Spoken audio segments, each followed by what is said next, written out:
दोस्तों, वीडियो शुरू होने से पहले मेरे चैनल को सब्सक्राइब कर दें और बेल आइकन दबाना मत भूलें। जिसका सबको बेसब्री से इंतजार था, वो पल आखिरकार आ ही गया। रूही ने अग्नि का पूरा सच दुनिया के सामने ला दिया।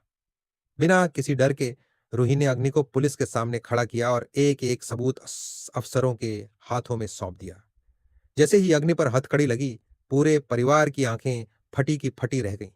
किसी को सपने में भी अंदाजा नहीं था कि जिस अग्नि पर घर भर का विश्वास था, वही सारी साजिश का मास्टरमाइंड निकलेगी। तभी शीतल भी पुलिस स्टेशन पहुंची और बिना हिचकिचाए अपना बयान दर्ज कराया। शीतल ने साफ शब्दों में कहा कि उसे अगवा करने वाली कोई बाहरी नहीं, बल्कि अग्नि खुद थी। शीतल की इस गवाही ने पूरे मामले की तस्वीर साफ कर दी। पुलिस को समझते देर नहीं लगी कि निहार को बेकसूर होते हुए फंसाया गया था। बस फिर क्या था, निहार को फौरन रिहा कर दिया गया। जेल के दरवाजे से बाहर कदम रखते ही निहार की आंखें भर आईं। आजादी मिली थी, मगर दिल के जख्म गहरे थे। उसके मन में बस एक ही सवाल था, अग्नि ने आखिर ये सब क्यों किया? निहार ने शीतल के पास जाकर बड़े नरम दिल से कहा कि जो बीत गया उसे भूल जाओ और अग्नि को माफ कर दो। लेकिन शीतल का दर्द इतना आसान नहीं था। आंखों में आंसू और आवाज में गुस्सा भरकर शीतल ने कह दिया, जिसने मेरी पूरी जिंदगी बर्बाद कर दी, उसे माफी देना मेरे बस की बात नहीं। शीतल की यह बात सुनकर निहार का दिल और भारी हो गया। उधर जब दादी अम्मा को पूरी हकीकत पता चली, तो उनका गुस्सा आसमान छू गया। उन्हें एहसास हुआ कि उन्होंने कितनी बड़ी भूल की। गुस्से में दादी अम्मा ने शीतल और बीटू दोनों को घर से बाहर का रास्ता दिखा दिया। रोमिल भी उनके गुस्से से नहीं बच पाया।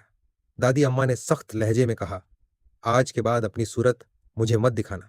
देखते ही देखते घर में रोमिल के लिए नफरत की दीवारें खड़ी हो गईं और वह बिल्कुल अकेला रह गया। लेकिन कहानी यहीं नहीं रुकी। कुछ देर बाद दादी अम्मा अकेले में बैठकर अपने किए पर सोचने लगीं। उन्हें याद आया कि बिना सच जाने रूही और निहार पर कितने जुल्म ढाए। हर बात पर पछतावा उन्हें अंदर से तोड़ने लगा।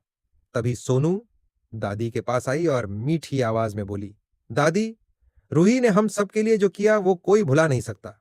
अगर वो ना होती तो सच कभी सामने नहीं आता। सोनू ने आगे सुझाया, क्यों ना हम रूही और निहार की शादी करवा दें?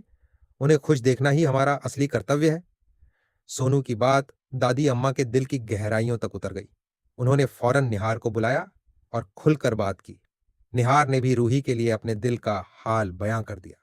और फिर वो खुशी का पल आया जिसका सभी को इंतजार था। घर रोशनियों और फूलों से सज गया। ढोल की थाप और रस्मों की गूंज के बीच रूही और निहार एक दूजे के हो गए।